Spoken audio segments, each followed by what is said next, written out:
ሰበር ዜና የዋይት ሃውስ ጋዜጠኞች የእራት ግብዣ ላይ ተኩስ የከፈተው ተጠርጣሪ ኢላማው ፕሬዝዳንት ዶናልድ ትራምፕ እንደነበሩ ተዘገበ።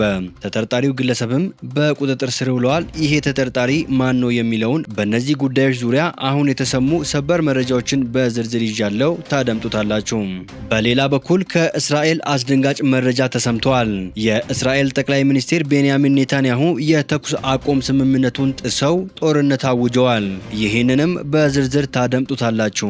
ጤና ይስጥልኝ ውድ ተመልካቾቻችን፣ አሁን የተሰሙ ሁለት አጫጭር ሰበር መረጃዎችን ይዤ ቀርብ ያለው እስከ ፍጻሜው አብራችሁን ቆዩ። በቀጣይ ፈጣንና እውነተኛ ሰበር መረጃዎችን በፍጥነት ለመከታተል ቻናሉን ሰብስክራይብ በማድረግ የደውል ምልክቷን በመጫን ቤተሰብ በመሆን ትኩስ መረጃዎችን ማግኘት ይችላሉ። ይህንን መረጃ ደግሞ ላይክ በማድረግ ቤተሰብነታችሁን አጠናክሩ። አሁን መረጃዎቹን በዝርዝር እንመለከታለን። እስከ መጨረሻው አብራችሁን ቆዩ።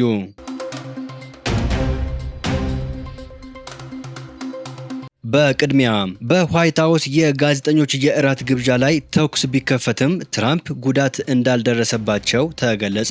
ቅዳሜ ምሽት ፕሬዝዳንት ዶናልድ ጄ ትራምፕ እና በርካታ የአሜሪካ ከፍተኛ ባለስልጣናት በተገኙበት የዋይት ሃውስ ዘጋቢዎች የእራት ግብዣ አዳራሽ ላይ ጥቃት ለማድረስ የጦር መሳሪያና ቢላ ይዞ የገባ ግለሰብ በሀገሪቱ የጸጥታና ደህንነት ባልደረቦች በቁጥጥር ስር ውለዋል። ፕሬዝዳንቱ ምንም ጉዳት ሳይደርስባቸው በፍጥነት ከአዳራሹ መውጣታቸው ታውቋል።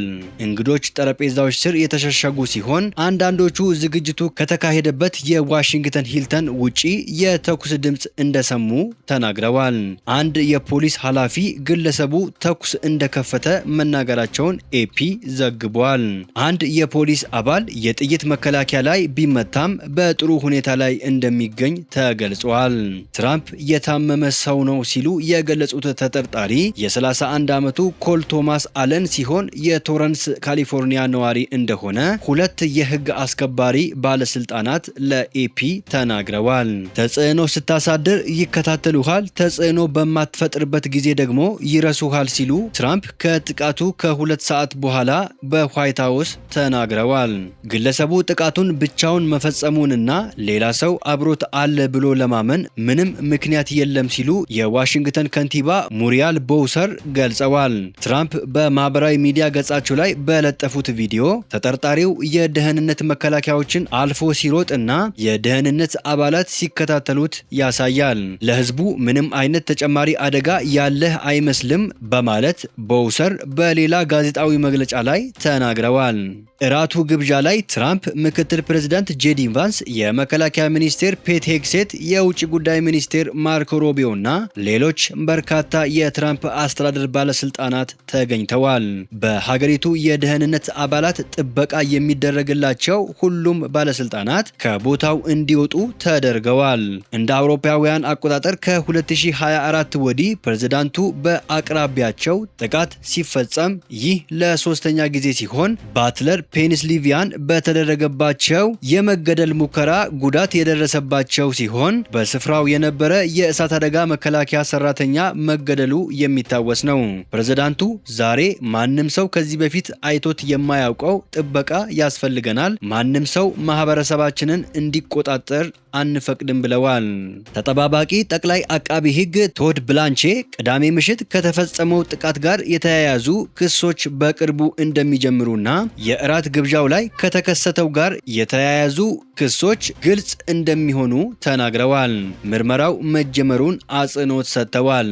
የኤፍቢአይ ዳይሬክተር ካሽ ፓቴል በበኩላቸው ከቦታው የተገኘ ረዥም የጦር መሳሪያና ጥይት እየተመረመረ መሆኑን እንዲሁም በእራት ግብዣው ላይ የነበሩ ሰዎችን ምስክርነት እየተቀበሉ መሆኑን ተናግረዋል። መረጃ ያለው ማንኛውም ሰው እንዲተባበርም ጠይቀዋል።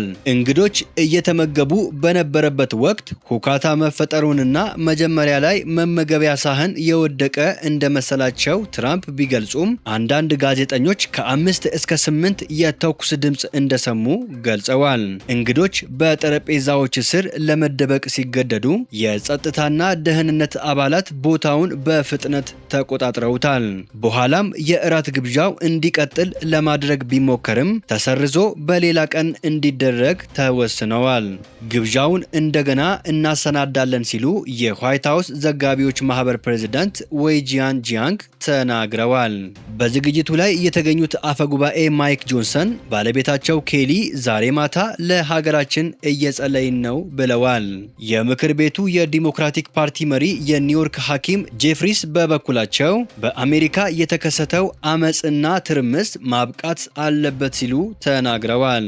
የትራምፕን ንግግር ሲጠባበቁ የቆዩት በመቶዎች የሚቆጠሩ ታዋቂ ጋዜጠኞች፣ ታዋቂ ሰዎችና የሀገር መሪዎች ከአዳራሹ በፍጥነት እንዲወጡ ተደርገዋል። የብሔራዊ ጥበቃ አባላት ሰዎች እንዲወጡ ቢፈቀድላቸውም ወዲያውኑ ተመልሰው እንዲገቡ አላደረጉም። ከውጭ ያለው ደህንነትም እጅግ ጥብቅ እንዲሆን ተደርጓል። በእራት ግብዣው ላይ እንግዳ የነበሩት የኒውዮርክ ሪፐብሊካን ተወካይ ማይክ ላውለር የሚፈነዳ ድምፅ እንደሰሙና ከዚያም ሁሉም ሰው ሲጨው ሰማችው ብለዋል። ለዓመታት የእራት ግብዣው የተካሄደበት የሂልተን ሆቴል በግብዣው ሰዓት ለመደበኛ እንግዶች ክፍት ሆኖ ቆይተዋል። የእራት ግብዣው የተካሄደበት አዳራሽ ግን ከፍተኛ ጥበቃ ቢደረግበትም ወደ እራት ግብዣው የማይገቡ ሰዎች ላይ ብዙም ፍተሻ አልተደረገም። ይህ አይነቱ ሁኔታ ባለፉት ዓመታት በመግቢያ አዳራሽና በሌሎች የህዝብ መሰብሰቢያ ቦታዎች የተቃውሞ ሰልፎችና ረብሻዎች እንዲፈጠሩ ምክንያት ሆነዋል። የዋይት ሃውስ ጋዜጠኞች የእራት ግብዣ ላይ ተኩስ የከፈተው ተጠርጣሪ ኢላማው ፕሬዝዳንት ዶናልድ ጄ ትራምፕ እንደነበሩም ተዘግቧል። በአሜሪካ የቢቢሲ አጋር የሆነው ሲቢኤስ በዋይት ሃውስ ዘጋቢዎች የእራት ግብዣ ላይ ተኩስ ከፍቶ በቁጥጥር ስር የዋለው ተጠርጣሪ ለመርማሪዎች ፕሬዝዳንት ትራምፕ ኢላማው እንደነበሩ መናገሩን ዘገበ። ሲቢኤስ በስም ያልጠቀሳቸውን ምንጮች በእራት ግብዣው ላይ ከ5 እስከ 8 የሚደርሱ ጥይቶች ተተኩሰዋል ብለዋል። በዋሽንግተን ዘጋቢዎች የእራት ግብዣ ላይ ተኩስ በመክፈት በቁጥጥር ስር የዋለው ተጠርጣሪ ግለሰብ ኮል ቶማስ አለን እንደሚባል የአሜሪካ መገናኛ ብዙሃን ዘግቧል። 31 ዓመቱ እንደሆነ የተገለጸው ግለሰቡ በደቡብ ምዕራብ ሎስ አንጀለስ ቶራንስ ካሊፎርኒያ እንደሚኖር ተገልጿል። የቢቢሲ አጋር የሆነው ሲቢኤስ ከካሊፎርኒያ ኢንስቲትዩት ኦፍ ቴክኖሎጂ የተመረቀው ግለሰቡ በቶረንስ አካባቢ በመምህርነት እንደሚያገለግል ተዘግቧል። ፖሊስ ተጠርጣሪው የእራት ግብዣው በሚካሄድበት በዋሽንግተን ሂልተን ሆቴል እንግዳ እንደነበረ ገልጾ ሽጉጥ፣ ቢላና ሌሎች የጦር መሳሪያዎችን ይዞ ነበር ብለዋል። አለን ከጥቃቱ በኋላ ወደ ሆስፒታል ተወስዶ ሕክምና የተደረገለት ሲሆን ሰኞ ዕለት በይፋ ክስ ይመሰረትበታል። ኤፍቢአይ እና ፖሊስ በዋይት ሃውስ ጋዜጠኞች የእራት ግብዣ ላይ ተኩስ የከፈተው ተጠርጣሪ ጋር የተገናኘ ነው የተባለ ቤት ላይ ፍተሻ እያደረጉ ነው። በተረንስ ካሊፎርኒያ ከፍተኛ የፖሊስ እንቅስቃሴ ይታያል። የዋይት ሃውስ ዘጋቢዎች የእራት ግብዣ በየዓመቱ የሚካሄድ ሲሆን ዝነኛ ሰዎችና ፖለቲከኞች የሚገናኙበት እና ወዳጅነት የሚመሰርቱበት ነው። የእራት ግብዣው በሚካሄድበት ሳምንት ኤምባሲዎች፣ ድርጅቶችና የሚዲያ ተቋማት የየራሳቸውን ድግስ ስለሚያዘጋጁ ውጥረት ይነግሳል። ነገር ግን የእራት ግብዣው በዋናነት የዋይት ሃውስ ዘጋቢዎች ማህበር የጋዜጠኝነት ተማሪዎች ለመደገፍ የሚያስችለውን ገንዘብ ለማሰባሰብ የሚያዘጋጀው ነው። የእስራኤሉ ጠቅላይ ሚኒስትር ቤንያሚን ኔታንያሁ የተኩስ አቁም ስምምነቱ በ3 ሳምንት ከተራዘመ ከ2 ቀናት በኋላ በሊባኖስ የሚገኙ የሂዝቦላ ኢላማዎች ላይ ከባድ ጥቃት እንዲፈጸም ጦራቸውን አዘዙ። አዲሱ የእስራኤል ጥቃቶች የተፈጸሙት መመሪያውን ተከትሎ ሲሆን ቅዳሜ ዕለት በደቡባዊ ሊባኖስ በተፈጸሙ ድብደባዎች ቢያንስ 6 ሰዎች ከተገደሉ በኋላ ነው።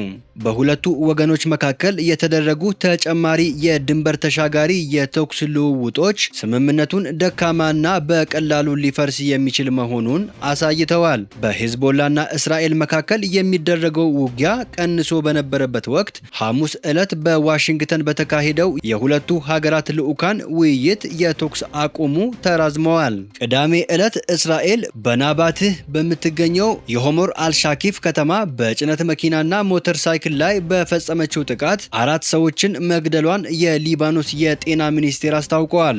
በቢንት ጄቤይል በምትገኘው ሳፋድ አልባንቲጅ ከተማ ላይ በተፈጸመ ሌላ ጥቃት 2 ሰዎች መሞታቸውንና 17 ሰዎች መቁሰላቸውን ሚኒስቴሩ አስታውቀዋል። የእስራኤል የመከላከያ ሰራዊት ቅዳሜ ዕለት ጦር መሳሪያ የጫነ ተሽከርካሪ የሚያሽከረክሩ 3 የሄዝቦላ አባላትን እንዲሁም ሌላ ሞተር ሳይክል የሚነዳን ግለሰብ መግደሉን አስታውቋል። እስራኤል በደቡባዊ ሊባኖስ ለምታካሄደው ወታደራዊ ዘመቻ በሰራዊቱ ላይ ስጋት ይደቅናሉ በሚል የደህንነት ቀጠና በመሰረተችበት በሊታኒ አካባቢ ጦሩ 2 ተጨማሪ የታጣቂ ቡድኑ አባላት መገደላቸውን ገልጸዋል።